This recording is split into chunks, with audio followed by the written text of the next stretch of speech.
बिस्मिल्लाहिर्रहमानिर्रहीम। अस्सलाम वालेकुम नाज़रीन, आप यूट्यूब चैनल देख रहे हैं। मैं इमरान खान हूँ। सबसे पहले आपको एक आज बड़ी अंदर की खबर बतानी है, क्योंकि मैंने कुछ चीज़ें पता करवाई थी अडियाला जेल से और मैंने कुछ चीज़ें आपके साथ शेयर भी की थी। वो सिलसिला वहाँ रुका नहीं है, अभी फर्दर कुछ डेवलपमेंट्स हैं, मैं आपको बाद में बताता हूँ। लेकिन सबसे पहले आप ये देखें कि इमरान खान साहब ने स्टेटमेंट क्या दिया। उनके इस बयान के साथ आप जोड़ेंगे चीज़ें तो आपको समझ आएंगी। इमरान खान साहब ने अडियाला जेल से कौम के नाम एक पैगाम जारी किया। उन्होंने कहा कि मुझे अल्लाह पर पूरा यकीन है कि 2025 इस कौम के लिए हकीकी आज़ादी का साल होगा। रजीम चेंज के बाद मुल्क की मईशत तबाह होकर रह गई है, कारोबार बंद हो रहे हैं और नया सरमाया आने के बजाय सनतकार अपनी इन्वेस्टमेंट निकाल रहे हैं। माशी तरक्की के लिए सरमायाकारी की ज़रूरत होती है। मईशत की इस बदहाली की 4 बुनियादी वजूहात हैं। नंबर 1, मुल्क में कानून की हुक्मरानी यानी रूल ऑफ लॉ ख़त्म हो चुका है। मिलिट्री कोर्ट से सिविलियन सियासी कैदियों को सजाएं दिलवाकर सुप्रीम कोर्ट के आईनी बेंच ने अपना मुंह काला किया है। मिलिट्री कोर्ट्स और आईनी बेंच बनाकर मुल्क से रूल ऑफ लॉ का खात्मा कर दिया गया है। इससे हमारा GSP प्लस स्टेटस भी खतरे में पड़ गया है।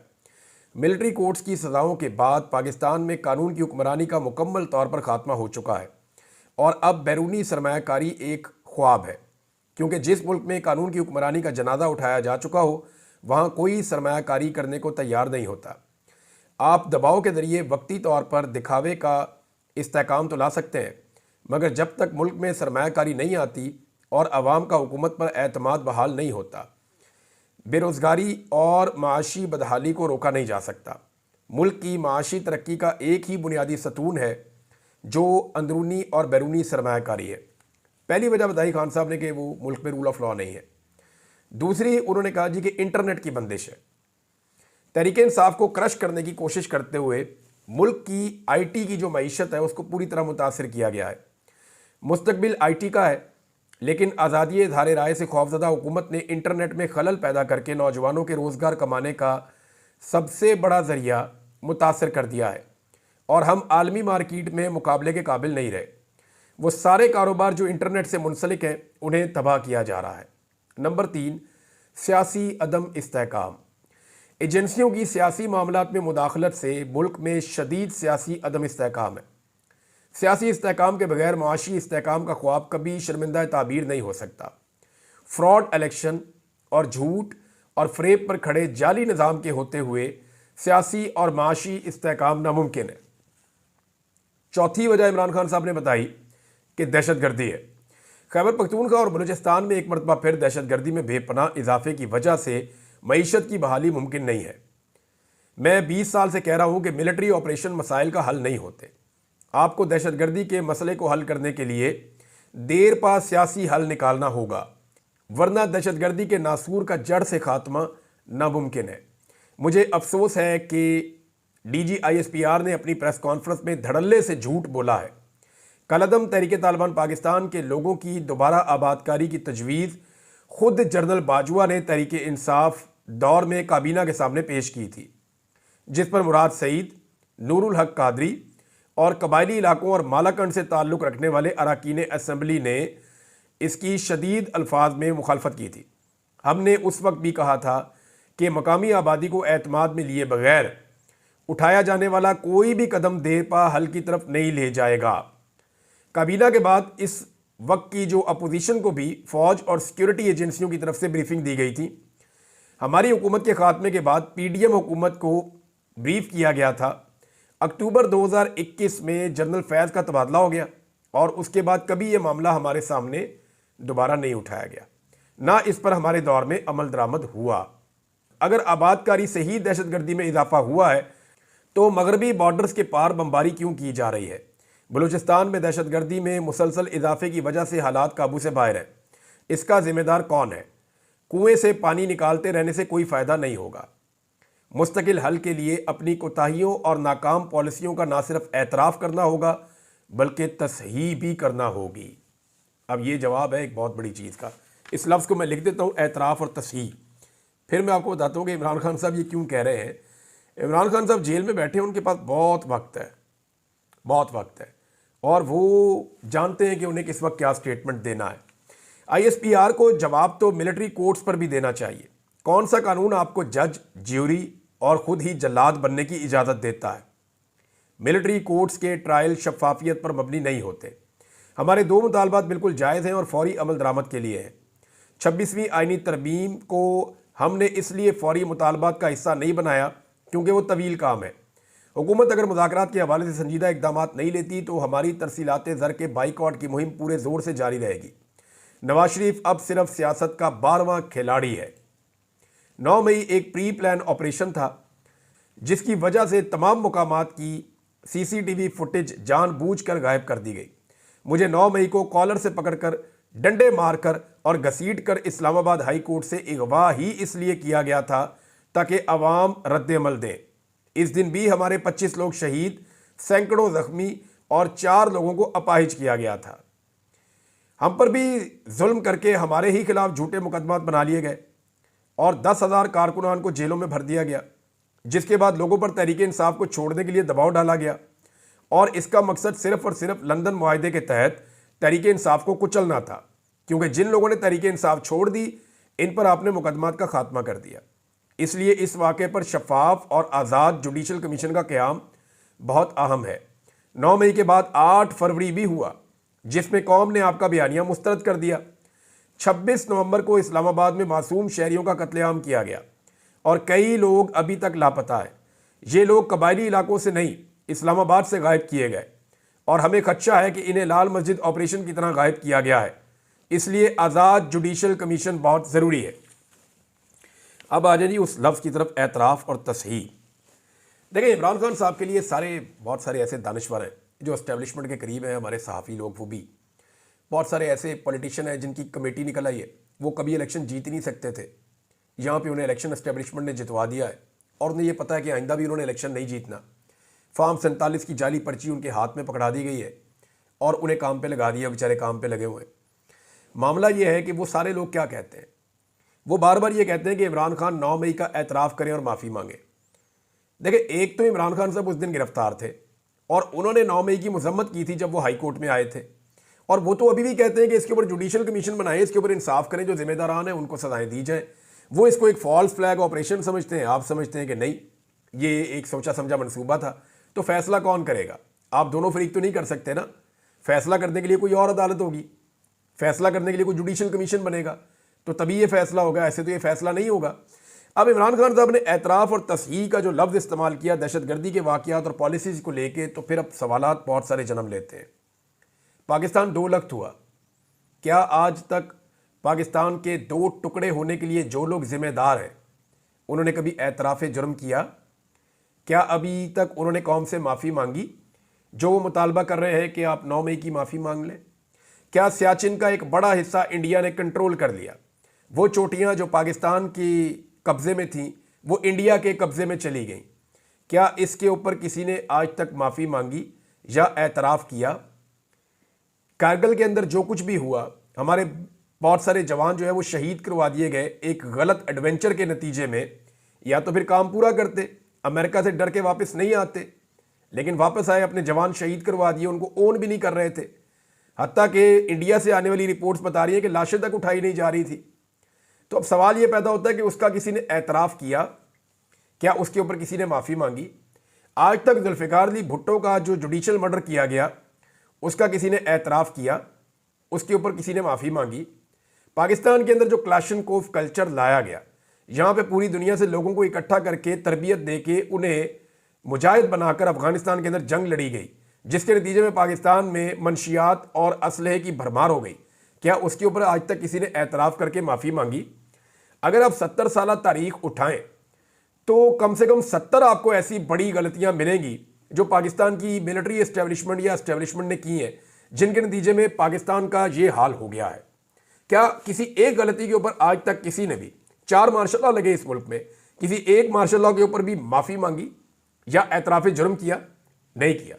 तो ये सिविलियन से क्यों कहा जाता है कि आप माफ़ी मांगें तो आपको माफ़ कर देंगे, जबकि वो कह रहे हैं जुर्म हमने किया भी नहीं है और तारीख के अंदर शायद इसका कुछ और लिखा जाए। तो इमरान खान साहब ने बड़ा सोच समझ के ये एतराफ़ और तसहीह का लफ्ज़ जो है वो इस्तेमाल किया है। आने वाले दिनों में इसकी अगली एपिसोड आएगी तो आपको पता चल जाएगा। अब आ जाए आप इस बात पे जो खबर मैंने आपको देनी है। मैंने आपसे कहा था कि फॉर्च्यूनर गाड़ियां 2 दाखिल हुई हैं अडियाला जेल में, और उन गाड़ियों के अंदर जो लोग मौजूद थे वो बहुत सारे कागजात लेकर जेल के अंदर गए। वो किससे मिले, क्या हुआ, कुछ पता नहीं चला। लेकिन उनको जिस तरह का प्रोटोकॉल दिया गया, ऐसा नॉर्मली एतवार वाले दिन होता नहीं है। और उन लोगों ने कुछ घंटे गुजारे जेल के अंदर, फिर वो निकले और उनके निकलने से पहले दरवाजे भी खुल चुके थे, रास्ते क्लियर हो चुके थे, और वो फिर गाड़ियां जो है फराटे भरती हुई स्पीड में वहाँ से निकल गई। ये एक दफ़ा नहीं हुआ, ये मल्टीपल टाइम हुआ है। ऐसा नहीं है, अगर किसी को लगता है कि ये निज़ाम इमरान खान की मिन्नतें नहीं कर रहा तो ये झूठ है। निज़ाम इमरान खान साहब को अंगेज भी कर रहा है, उनकी मिन्नतें भी कर रहा है। और एक तो मुज़ाकरात ये हो रहे हैं ना, जो फेस पे हो रहे हैं, सामने आपको दिखाई देते हैं। पाकिस्तान तहरीक इंसाफ की क़यादत आपको बड़ी रिलैक्स नज़र आती होगी। एक तरफ तो ये मुज़ाकरात हो रहे हैं जो सामने दिखाई दे रहे हैं, जहाँ पे मुज़ाकरात खेला जा रहा है कि जी अब 2 तारीख को बैठेंगे, अब फलां तारीख को बैठेंगे। वहाँ पे पाकिस्तान तहरीक इंसाफ को, क्योंकि हुकूमत को चाहिए फेस सेविंग, उन्होंने कहा जी तहरीरी तौर पे अपने मुतालबात आप ले आए। तो तहरीक इंसाफ ने समझदारी की कि बजाय इतने सारे मुतालबात लिखने के वही 2 चीज़ें लिखो जो इमरान खान ने मांगी हैं। उन्होंने कहा जी हमारे जो बेगुनाह कैदी हैं उनको रिहा कर दिया जाए अंडर ट्रायल, जिनके ऊपर जुर्म साबित नहीं हुआ, उनकी रिहाइयाँ होनी चाहिए। और नंबर 2, जुडिशल कमीशन बना दें 9 मई पे और 26 नवंबर पे, बात ख़त्म। तो ये मुतालबात ऐसे हैं जो अगर ये पेश करें तो इसको कोई एनआरओ नहीं कह सकता, डिमांड्स इनको कहा जा सकता है।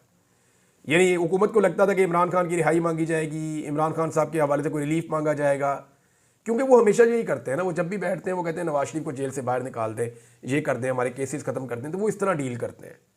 लेकिन यहाँ पाकिस्तान तहरीक इंसाफ ने समझदारी का मुजाहरा किया कि वही 2 मुतालबात इमरान खान साहब की इंस्ट्रक्शन पे हुकूमत को तहरीरी तौर पे देने का फैसला किया, जो 2 मुतालबात इमरान खान साहब पहले ही पब्लिक कर चुके हैं।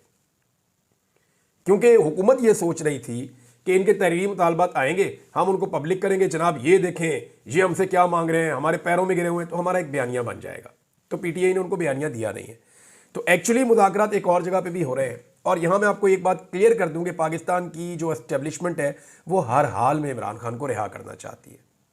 और उन्होंने ये बात, जो इस वक्त हुकूमत है, हुकूमत क्या है बेचारी, रबर स्टैंप है, उन्होंने आगाह भी कर दिया है कि इमरान खान रिहा हो जाएगा। और ज़हनी तौर पे उन्हें तैयार रहने के लिए भी कहा है कि आप अपनी सियासत करें, वो अपनी सियासत करेगा। अब मसला सिर्फ ये है कि इमरान खान साहब को अपनी शराइत पे रिहा कैसे किया जाए। इमरान खान साहब को रिहा होने की जल्दी नहीं है, वो जेल में बैठे हुए हैं, उन्होंने इतनी सख्तियाँ बर्दाश्त की हैं, अब तो उस नौयत की सख्तियाँ भी नहीं हैं।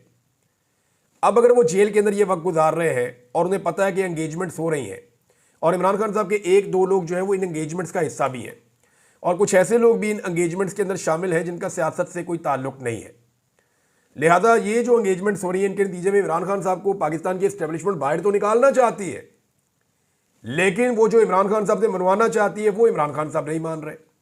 वो ये चाहते हैं कि खान साहब बाहर आ जाए लेकिन खामोश हो जाए। खान साहब ये कहते हैं कि मैंने ना तो हाउस अरेस्ट होना है, ना मैंने खामोश होने की गारंटी देनी है, मैंने अपना काम करना है, जो मेरा काम है वो मैं करता रहूँगा। तो खान साहब का काम क्या है, वो पॉलिटिशियन है, वो आगे पॉलिटिक्स करेंगे। ये जो जाली मैंडेट है इसके खिलाफ वो तहरीक चलाएंगे। और इमरान खान साहब के लिए सबसे बड़ा इस वक्त जो इशू है पाकिस्तान की एस्टेब्लिशमेंट के लिए वो ये है कि अगर इमरान खान साहब को बाहर निकाला और पाकिस्तान इकट्ठा हो गया तो ये इतनी बड़ी ताकत इमरान खान साहब के हाथ आएगी, क्योंकि वो सबसे पाकिस्तान की तारीख का सबसे बड़ा इस्तकबाल होगा। सबसे बड़ी गलती जो एस्टेब्लिशमेंट ने की ना, इमरान खान साहब को गिरफ्तार करने के बाद उन्हें नॉर्मल कैदियों की तरह नहीं रखा, उनके ऊपर जुल्म और जबर के पहाड़ तोड़े, उन्हें अभी तक सामने ही नहीं आने दिया, पब्लिक उनकी झलक नहीं देख पाई, कोई उनकी आवाज़ नहीं सुन पाया, उन्हें किसी पेशी के ऊपर नहीं लेकर आए। चीज़ें नॉर्मलाइज करने की बजाय इमरान खान साहब को बढ़ा बढ़ा के पहाड़ बना दिया और खुद छोटे हो गए। अब मसला यह है कि उस इमरान खान का सारा पाकिस्तान इंतज़ार कर रहा है, वो बाहर निकल गए और इतने ताकतवर हो गए तो चीज़ें उनकी मुट्ठी में आ जाएंगी।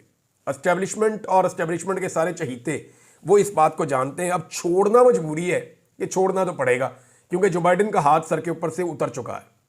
जब तक जो बाइडेन का हाथ था तब तक जुल्म और जबर किया जा सकता था, अब पूरी दुनिया से आवाज़ें उठ रही हैं, तो अब कैसे ज़बरदस्ती अंदर रखा जा सकता है। अमेरिका में एक नई चीज़ हो रही है, ओवरसीज़ पाकिस्तानियों ने एक नया मनसूबा बनाया है और नए साल में उसका आगाज़ हो जाएगा। उन्हें इस बात की समझ आ गई है कि इमरान खान को अंदर रखना मुश्किल है। वो अमेरिका में एक नई चीज़ के ऊपर लॉबिंग कर रहे हैं ताकि ये जो रजीम चेंज ऑपरेशन है इनका सिलसिला पाकिस्तान में हमेशा के लिए बंद हो जाए। डोनाल्ड ट्रंप के ऊपर आलमी मामलात को लेकर पहले बहुत सारे इल्ज़ामात लगाए गए थे जो बाइडन की जब इंतज़ामिया आई थी तो उन्होंने कहा कि डोनाल्ड ट्रंप ने रूस के साथ ये किया, चाइना के साथ ये किया, फलां मुल्क के साथ ये किया, गल्फ़ के साथ ये किया, तो इसकी पॉलिसीज़ गलत थी, तो ये गलत तरीके पे चल जाता था। तो इन्होंने डोनाल्ड ट्रंप को बहुत गंदा किया था। अब डोनाल्ड ट्रंप की बारी है कि वो बदला ले। पाकिस्तान के अंदर जो कुछ जो बाइडन इंतज़ामिया ने किया या होने दिया, उसके ऊपर एक इंक्वायरी पाकिस्तानी जो है वो इसके लिए अब लॉबिंग कर रहे हैं अमेरिका में। जो ओवरसीज़ पाकिस्तानी है वो ये चाहते हैं कि इमरान खान साहब रिहा हों, वो ये चाहते हैं कि पाकिस्तान में साफ और शफाफ इंतखाबात हों, लेकिन साथ ही साथ अब वो ये डिमांड भी कर रहे हैं कि जो रजीम चेंज ऑपरेशन पाकिस्तान में हुआ इसको इन्वेस्टिगेट करें कि आपके मुल्क का इसमें रोल क्यों था, या अमेरिकन एम्बेसी ने इसमें क्या रोल प्ले किया और किस तरीके से ये रजीम चेंज हुआ है। अगर ये तहकीकात हुई ना तो पाकिस्तान में बहुत सारे लोगों के पोल खुल जाएंगे और बड़ी मुश्किलात पैदा हो जाएंगी, ख़ास तौर पे जनरल बाजवा के लिए, जो लोग अभी इक़्तिदार में उनके लिए, और इमरान खान साहब को वो बयानिया मिल जाएगा जो अगली कई दहाइयों तक उनकी जमात के काम आ सकता है।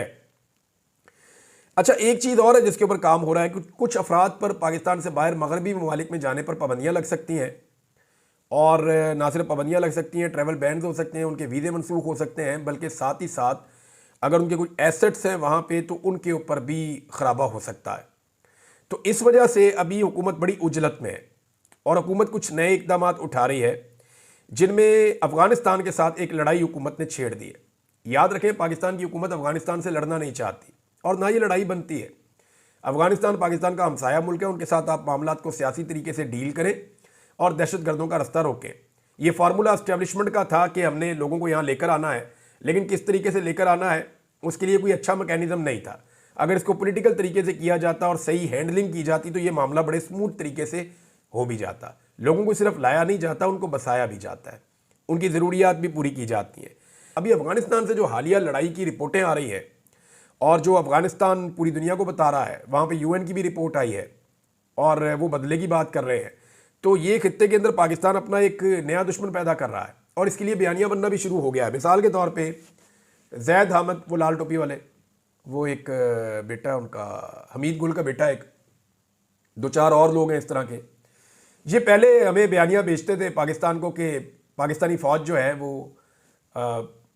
वहाँ जाएगी, मकबूजा कश्मीर को फ़तह करेगी, दिल्ली को फ़तह करेगी और जेरूशलम को फ़तह करेगी। पहले उस तरफ फ़ौज का इन्होंने रुख रखा हुआ था। अभी इन्होंने फ़ौज का रुख बदल दिया है इन्हीं तजियाकारों ने और कौम को एक नया चूरन देना शुरू किया है कि अब काबुल और कंधार की तरफ ये फ़ौज जाएगी और यहाँ पे वो ऑपरेशंस करेगी। यानी कोई ना कोई इन्होंने कौम को चूरन दिया हुआ होता है। ये जो आपके तजियाकार हैं वो लाल टोपी वाले जो हैं हमारे जैद अहमद साहब हैं, दीगर कुछ और लोग हैं, यानी मेरी समझ से बाहर है कि इन्होंने किस तरफ लगाया हुआ है लोगों को। मामला ये है कि हमने क्या अमन के साथ नहीं रहना, बातचीत ही हर मसले का हल होता है। जंग खुद एक मसला होती है, जंग मसले का हल नहीं होती, लेकिन जंग अगर नागुज़ीर हो जाए तो फिर तो लड़ना चाहिए। और पाकिस्तानी बहादुर हैं, पाकिस्तानी लड़ना जानते हैं। पाकिस्तानियों ने दहशतगर्दी के खिलाफ भी जंग लड़ी है और जीती है। पाकिस्तानियों ने बहुत सारी और जंगें भी लड़ी है। पाकिस्तानी कौम बहादुर कौम है। लेकिन ये जो अभी सब कुछ हो रहा है ना, ये सब कुछ सिर्फ अमेरिका की नई एडमिनिस्ट्रेशन को राज़ी करने के लिए हो रहा है और ये कुछ बड़े लोगों की जो अमेरिका में मौजूद हैं उनकी आशीर्वाद से हो रहा है कि ये करो तो ट्रंप इंतज़ामिया के साथ आपके ताल्लुकात बेहतर हो जाएंगे। लेकिन मुझे ऐसा लगता नहीं है कि ये होंगे। आदिल बाज़ई जो पाकिस्तान तहरीक इंसाफ के रुकन कौमी असम्बली थे, नवाज शरीफ ने उनके साथ 2 नंबरी की और उनकी रुकनीत जो है उसको ख़त्म कर दिया गया था। लेकिन अब आदिल बाज़ई की रुकनीत को बहाल कर दिया गया है सुप्रीम कोर्ट के ऑर्डर के बाद। इलेक्शन कमीशन ने उसको बहाल किया है। इस आदमी ने बहुत कुर्बानी दी है, लगभग अरबों रुपए का इसने नुकसान करवा लिया है, लेकिन ये डट कर खड़ा रहा। इसने कहा जी मैं इमरान खान का साथ नहीं छोड़ूंगा और इसने इमरान खान का साथ नहीं छोड़ा। शीरी मदारी साहब का भी जी स्टेटमेंट आ गया है और उन्होंने भी बड़ा कैटेगोरिकली, बड़ा क्लियरली बताया कि तालिबान को दोबारा आबाद करने से मुतालिक जनरल बाजवा और फैज़ हमीद ने एक तजवीज़ दी थी जिस पर एक कमेटी बनी थी और ये फैसला हुआ था कि उनके साथ कोई मुज़ाकरात और दोबारा आबाद करने का फ़ैसला तब तक नहीं होगा जब तक मुंतखब नुमाइंदों का इत्तफाक राय नहीं हो जाता। उसके बाद हुकूमत ख़त्म हो गई और फिर इस सिलसिले में पीडीएम की हुकूमत ने बाद में आगे बढ़ाया, हमें तो पता ही नहीं था इसका। और एग्जैक्टली मामला भी यही है। अब इमरान खान साहब की इस वक्त मिन्नतें की जा रही हैं, कभी धमकियाँ दी जा रही हैं, कभी मशवरे दिए जा रहे हैं और यही कहा जा रहा है कि आप इस्टेब्लिशमेंट के साथ डील कर लें। वजह यह है कि इस्टेब्लिशमेंट को इमरान खान साहब को छोड़ना है और उनको छोड़ना पड़ेगा। वो ये चाहते हैं कि डील हो जाए। फ्रस्ट्रेशन इतनी बढ़ गई है कि एंकर्स भी कह रहे हैं, तज्जियाकार भी कह रहे हैं, हर कोई कह रहा है खान साहब थोड़ी जी तो गल मान लो, थोड़ी जी गल मान लो। सब कुछ आजमा के देख लिया इमरान खान के खिलाफ, यानी कौमी सलामती के लिए खतरा करार दे दिया गया, दीन इस्लाम के लिए खतरा करार दे दिया गया, पाकिस्तान के एटम बम के लिए खतरा करार दे दिया गया, मुल्क की दिफा और सरहदों की हिफाजत के लिए खतरा करार दे दिया गया, दहशत गर्द बना के जनाब अमन व अमान के लिए खतरा करार दे दिया गया, इस्लामी ममालिक से भाईचारे के लिए खतरा करार दे दिया गया, मुल्क की मईशत के लिए खतरा करार दे दिया गया। सब कुछ करने के बाद उन्हें अंदाजा हुआ कि असल में इमरान खान इस निज़ाम के लिए खतरा है जिसने अब तक इस मुल्क पर कब्जा किया हुआ है, और अब उसकी मिन्नतें कर रहे हैं ताकि ये खतरा टल जाए। अब तक के लिए इतना ही। अपना ख्याल रखिएगा, अपने इस चैनल का भी। अल्लाह हाफ़िज़।